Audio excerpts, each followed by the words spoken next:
Is Morgellons contagious?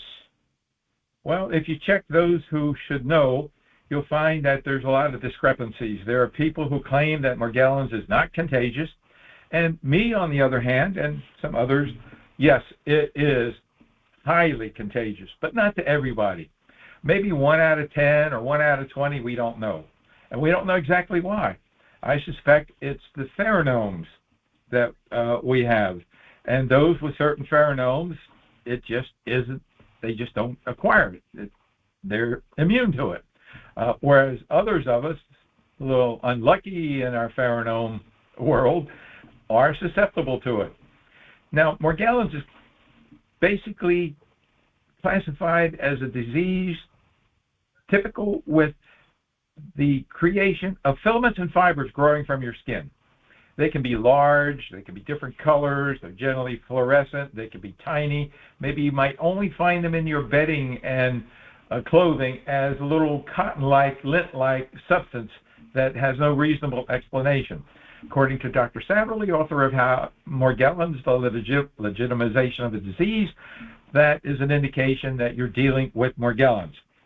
Now, my experience with Morgellons is that it's highly contagious. I've worked with thousands of people over the years, from going back to around 2000, even before the word Morgellons was coined. And many people have written me and told me that they have picked it up from someone else, being in the company of someone else.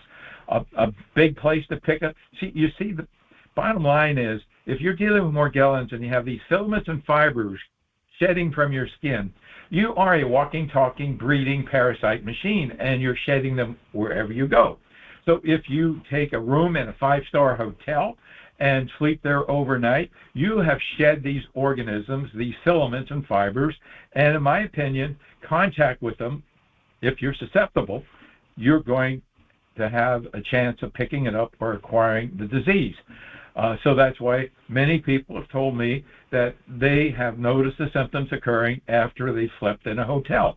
But you can pick it up on an airplane seat, you can pick it up at your barber, you can a salon, anywhere somebody has been that has been affected by it and has shed these filaments and fibers. They are, in my opinion, contagious or infectious, whichever word you want to. Now, we have made strides with the disease. We don't cure it, we don't mitigate it, we don't prevent it, but what we do is learn to eat correctly. There are foods that feed them, and there are foods that kind of put them to sleep. And if you go on the internet and look for the King Diet for Morgellons, you will find me. And sign up, join our free program. Our website is www.morgellonssolutions.com. Morgellons solutions, SOLUTIONS.com.